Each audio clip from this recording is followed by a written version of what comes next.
Transmitting from the Mojave Wilderness in Joshua Tree, California, now is the time for Desert Oracle Radio, the voice of the desert.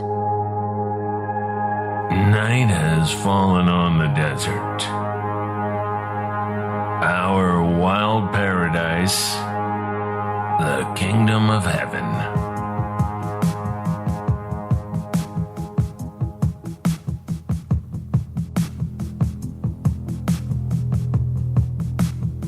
Out here with the Mojave cottontails and the western gopher snakes and the tarantulas on the prowl.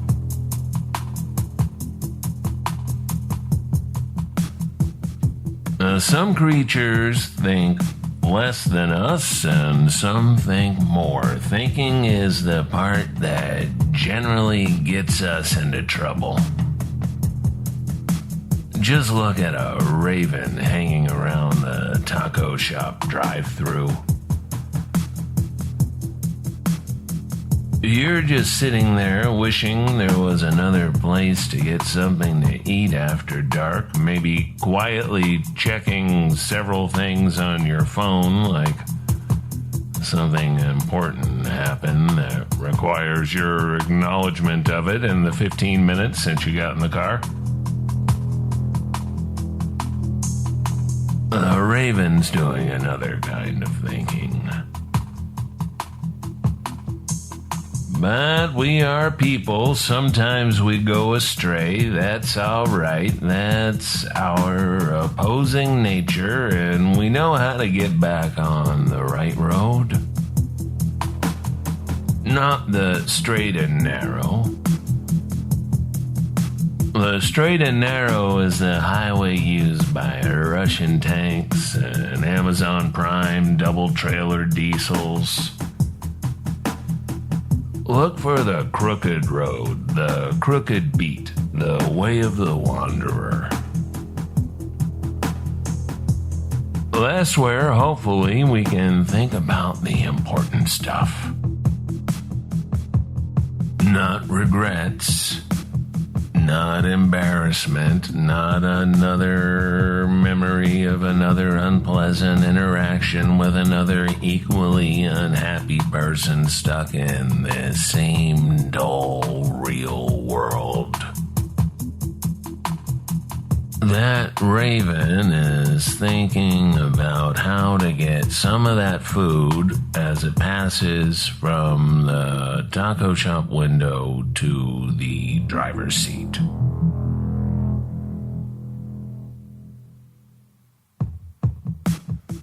That's what a lawyer calls actionable.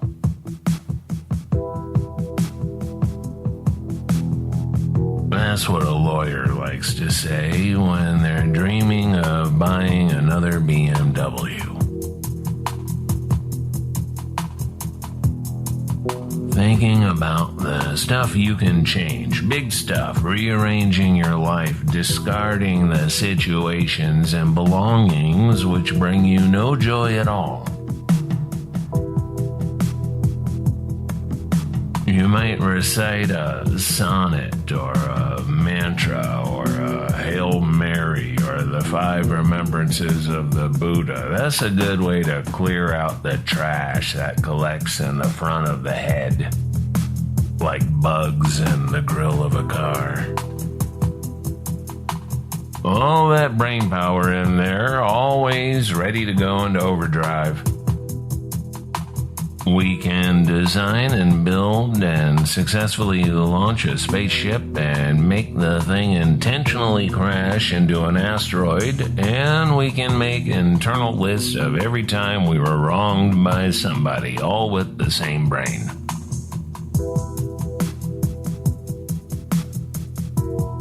Last year, one of those influencer travel booklets asked me to write something about Joshua Tree National Park. And as I've lived around here for decades now, and I write about the desert and etc., and especially because they offered a little bit of money for the piece, I wrote up a sort of benediction for people at the end of their Joshua Tree travel experience. Because for everybody who posts a video saying it's a magical place, there's somebody else sitting in traffic thinking, what's the point? Especially in tourist season, which is starting again out here, even though the weather is miserable again. And it costs $100 to fill up the tank again. Who knows what kind of numbers we'll see this time around. Less than last year, probably. A little more space for those who do come out, even though the trend peaked in 2021.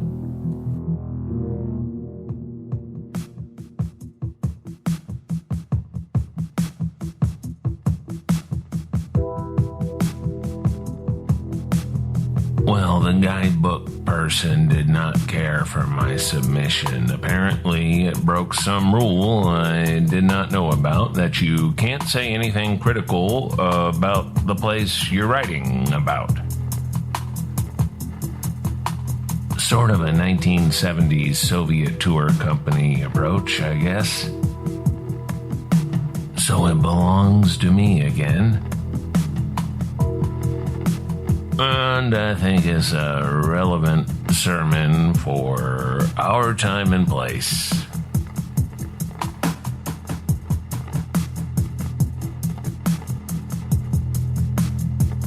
But first, let me remind you that this coming week, Thursday, October 6th, at the Poisson Rouge LPR in the West Village, New York City, Desert Oracle Radio, live on stage.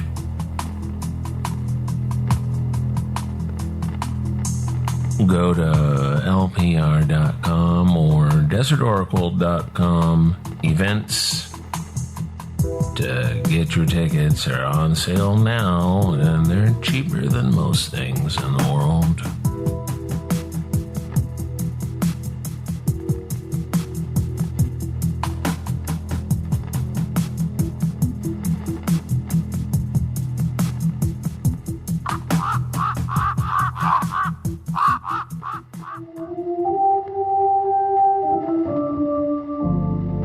Friends, on a busy weekend in winter or springtime when 75,000 people roll into an unincorporated settlement of 6,489 souls because it's the thing to do, you can be forgiven for wondering about the decline of our herd intelligence. Lacking the traditional places to go of most destinations, from parking spaces at the few trailheads to restaurants for dinner, the desert road trip to Joshua Tree mostly takes place inside cars and rental RVs.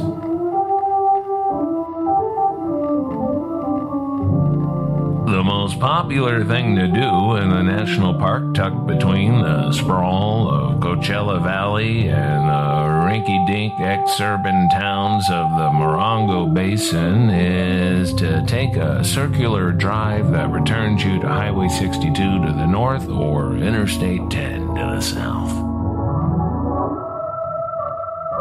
Yes, you can camp in the park, but there are less than 500 campsites across 9 campgrounds, and they do fill up quickly.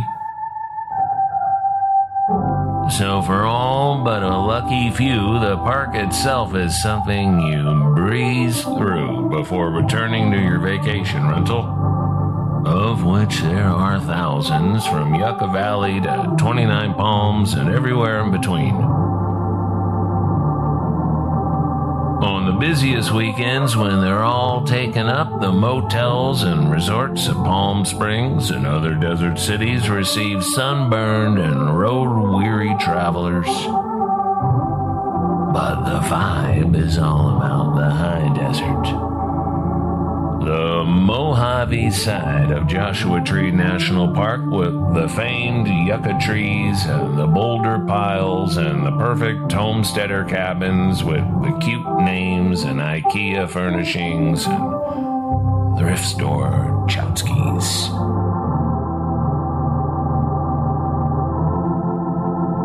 We know it's easy to scorn the Instagram JT vibe, which combines the most vapid elements of the past decade's culture: brands, influencers, self-care, fantasy, minimalism, feel-good sloganeering about nature and natives. It's a vibe that means little and goes nowhere, which is why you can rent it for a weekend in the form of a former rental unit that recently housed low-wage workers who lived here. It's a product.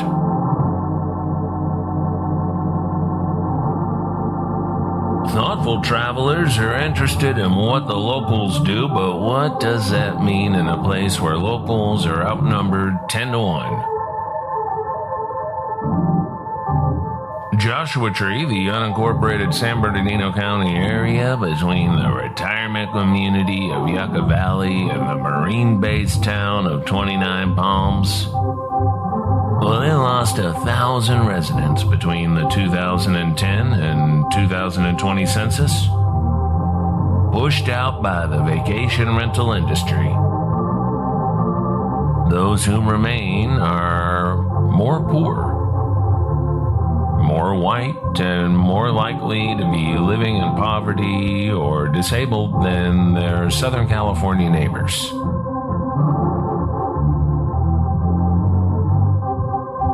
People who rarely, if ever, enter the national park, who don't have hours to wait for a table at a tourist restaurant. Notice the "Go Back to LA" stickers on the locals' vehicles. Those all appeared in the year 2020. When the weather's bad, like it is for half the year, it's difficult to live in this place. Wildfire smoke and Southland haze, the wilting late summer humidity that is rarely accompanied by the monsoon rains of our neighboring Sonoran Desert. Traffic jams on the one real road, in or out, it all tests the resolve of the year-round resident. A couple of years into a global pandemic that turned the Morongo Basin into a hot real estate market, not only for Airbnb speculators, but for people escaping the expensive coastal cities forever, it can still be a lonely place. The summertime refuge of our lone movie theater is long gone, seemingly for good. People make excuses to go to Walmart or the Stater Brothers grocery store just to have some air-conditioned place to visit for a while. Only the tourist bars survive the culling of local businesses, and anyone who has walked into the sweltering Joshua Tree Saloon on an August or September night understands that swamp coolers only work when the outside air is dry. The best thing to do is to embrace the good and avoid the bad. No joy will come from the Sunbelt stucco strip malls and second-tier fast food franchises on the highway. You can wear yourself out looking for natural wisdom from the wizened locals, because all but a few of them moved here in the 1990s or early 2000s from the suburbs of Los Angeles and Long Beach.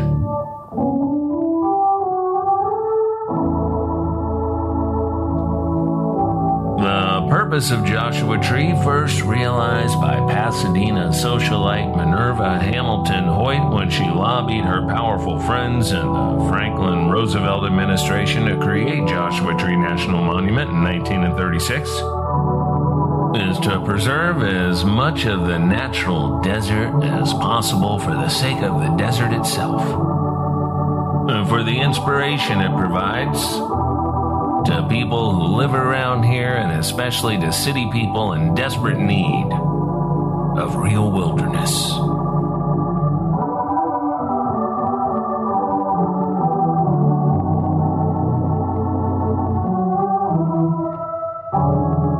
its first 80 years, the outside world mostly ignored Joshua Tree. Roads were narrow, comforts were few. That's how it was 40 years ago, too, when I began making the trip in my International Scout 4x4 with an Army surplus tent and an igloo ice chest in the back. At the Winter Circle, the old dive bar where Crossroads Cafe lives today, I talk with wild-eyed riders from the San Bernardino County motorcycle gangs and leather-faced rock climbers who specifically enjoyed the lack of people around the boulders. There were bigger and better desert preserves in the Southwest with lovelier views and livelier towns, but Joshua Tree was close to home. SoCal for me back then. And ignored by the crowds who packed Zion and the Grand Canyon at summer vacation time and Easter break and Thanksgiving. The upgrade from National Monument to National Park, completed in 1994 with the California Desert Protection Act, did not bring in the mobs. Visits slowly increased and sometimes dropped again until something like equilibrium was reached in the early mid-2010s with 1.5 million annual visitors.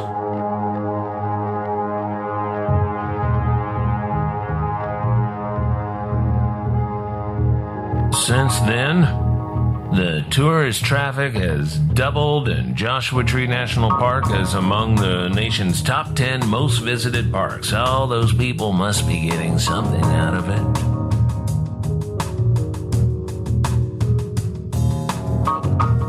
In a time when few young people can afford houses, especially houses with backyards, part of the attraction is simply having some space for a long weekend. A respite from the sirens, the police helicopters, the public freakouts made worse by the pandemic, the tremendous inequality you cannot ignore in the city. That's probably why so many visitors go overboard and make enemies of their temporary desert neighbors. People crave space. We crave release, and sometimes we forget that the quiet desert landscape carries our drunken voices, magic mushroom epiphanies, and Spotify playlists over many acres of desert. So when you come to the desert, seek some of that quiet for yourself. Add to the quiet if you can. Make time for lazy evening walks down dirt roads and dry washes.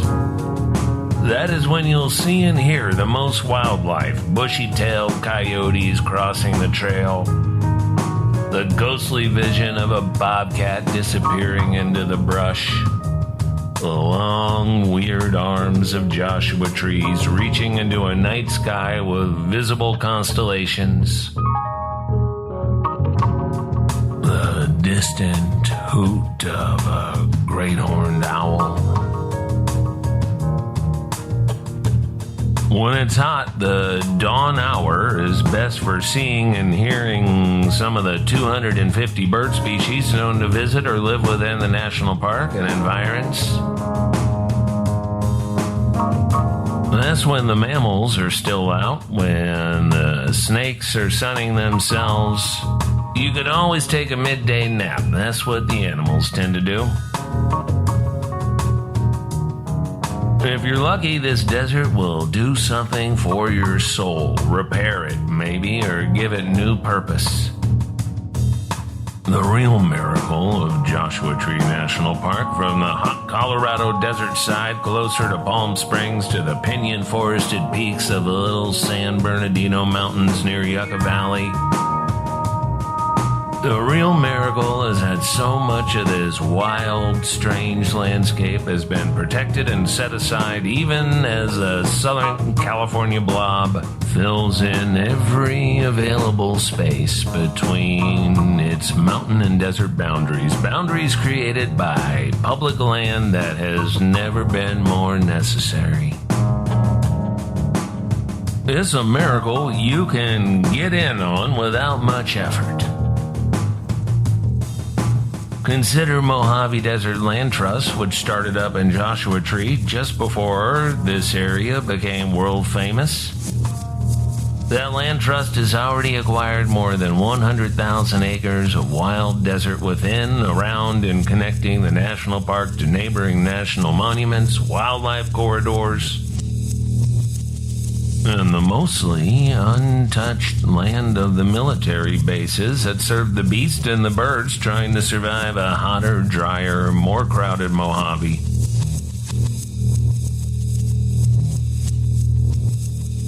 You can make a donation and keep the desert in your heart. Volunteer to clean up desert land, to restore desert plants lost to fire and off-road vehicles. You can be more than a consumer out here if the spirit moves you. This is the vast nothingness full of life we come here for, a landscape that rewards us for letting it be.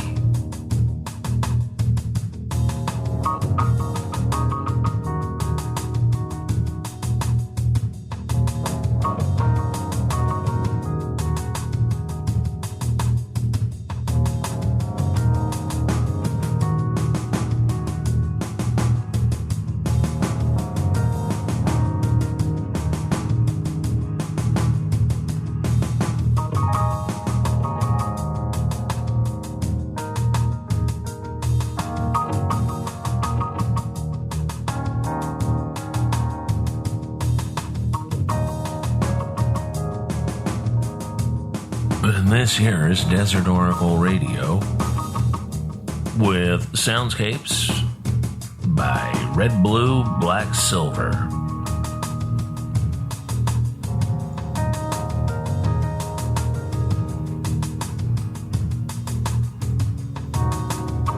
You know, it got down to about 97 degrees the other day, and I thought, now I'm going to put up my Halloween decorations.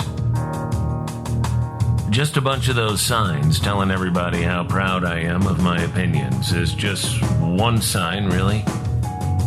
12 feet wide, 7 feet tall. More of a billboard. And it says, "In this house, we encourage tales of the local Sasquatch and river monsters and haunted old churches. In this house, we honor and occasionally curse our ancestors, and we may occasionally hold discourse with them in our dreams. In this house, we refuse to shun the mysterious and wonderful aspects of life.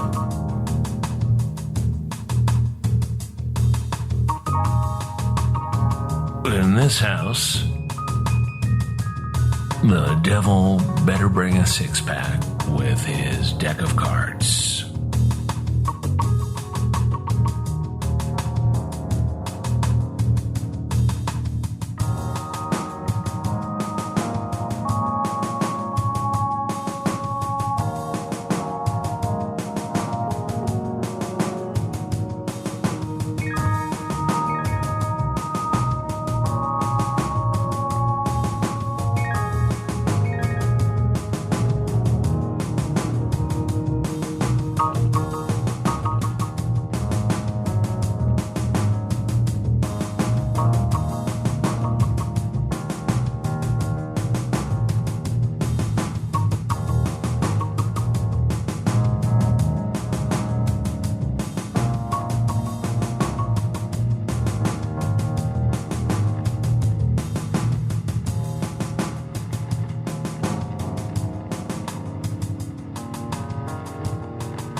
From Amboy to Zizix and across the Great Mojave Wilderness and beyond, this is Desert Oracle Radio broadcasting from the American desert.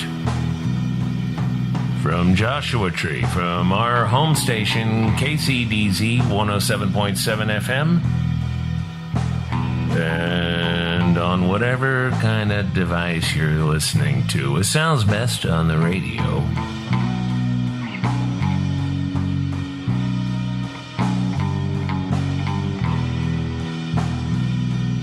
Friends, as we mentioned earlier in the broadcast, this coming week on Thursday night, October 6th, Desert Oracle Radio is coming to the West Village. Tickets are on sale now at desertoracle.com. Just click events or go to lpr.com. One night only, and I'm not hauling stuff to sell, because it's not going to fit in a carry-on, but bring your books if you want them signed. We'll do that after the show. And if you want to support Desert Oracle, which is an unintentional nonprofit, well, we are finally about to open up the subscription sales again.